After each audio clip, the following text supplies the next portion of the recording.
Taste the Daily.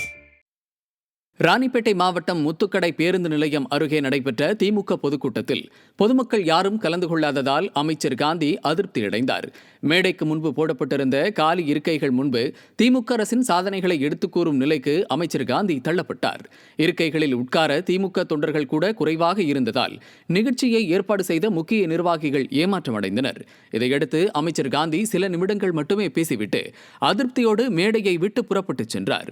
நிர்வாக திறனற்ற ஸ்டாலின் அரசுக்கு முடிவுரை எழுத தொடங்கிவிட்டதாக பொதுமக்கள் விமர்சித்துள்ளனர்.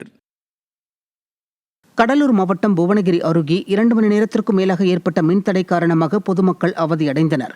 புவனகிரி அருகே கிராமப்புறங்களில் அறிவிக்கப்படாமல் திடீரென 2 மணி நேரத்திற்கு மேலாக மின்தடை நிலவுகிறது.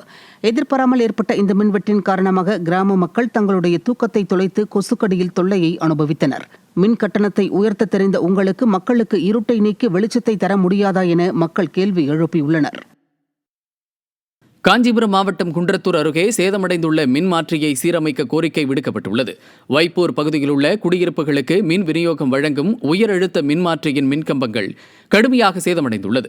எப்போது வேண்டுமானாலும் உடைந்து விழும் நிலையில் உள்ளதால் அப்பகுதி மக்கள் அச்சத்துடன் சென்று வருகின்றனர். இதுகுறித்து புகார் தெரிவித்தும் நடவடிக்கை எடுக்கவில்லை எனவும் உயிர்பலி ஏற்படுவதற்கு முன் மின்மாற்றியின் மின்கம்பங்களை சீரமைக்க வேண்டும் என ஸ்டாலின் அரசின் மின்வாரியத்திற்கு கோரிக்கை விடுத்துள்ளனர். திருப்பத்தூர் மாவட்டம் வாணியம்பாடியில் மாற்றுத்திறனாளியை தாக்கி கொலை மிரட்டல் விடுத்தவர்கள் மீது போலீசார் உரிய நடவடிக்கை எடுக்கவில்லை என குற்றம் சாட்டி பாதிக்கப்பட்டவர்கள் சாலை மறியலில் ஈடுபட்டனர்.